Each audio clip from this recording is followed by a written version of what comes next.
In today's video, I'm going to teach you how to cancel your professional plan subscription on Figma.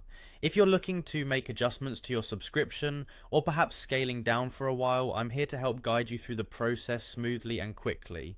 Let's get started. First, make sure you're at Figma's website. Figma is an incredibly powerful collaborative interface design tool that many of us have come to rely on for various design projects. So, what you want to do is navigate over to Figma's homepage. Once you're there, you'll see the option to log in, usually located at the upper right hand corner of the page. Click on that. Now, if you're familiar with Figma, you know that logging in takes you directly to the Figma homepage. On this page, you often find your recent files and projects. It's where all the magic usually begins, so once you're at the homepage, you will want to direct your attention to the top navigation bar, and there you will see several tabs. But for this purpose, what you need to do is click on the one labeled Design. Once in the design section, a lot more options open up to you. You will want to look towards the upper middle portion of the page, and you'll spot something that refers to your workspace. This is typically named after your team or project. Here, you're going to click on your workspace name.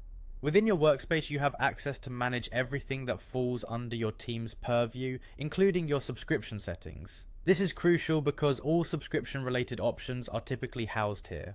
Moving on, once you've clicked on your workspace name, a drop down menu or a new page will appear, and within this area you will find the option to access billing details or subscription management settings. Although it might not be labelled exactly the same for everyone, it's generally quite intuitive to find. Now, from here you'll want to look for a section that deals with billing or your plan details.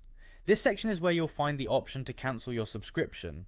Proceed with the cancellation option and make sure you read through any prompts or confirmations to ensure that your cancellation is successfully processed. As always, it's a good idea to double check your email for any confirmations from Figma about the cancellation. This way you have a record that the cancellation request went through and you avoid any unwanted surprises on your next billing cycle. And there you have it, a straightforward way to cancel your professional plan subscription on Figma. If you follow these steps carefully, you'll find that managing your subscription is quite hassle-free. Thank you for joining me today, and I hope this guide was helpful. Don't forget to like and subscribe for more tips and tricks.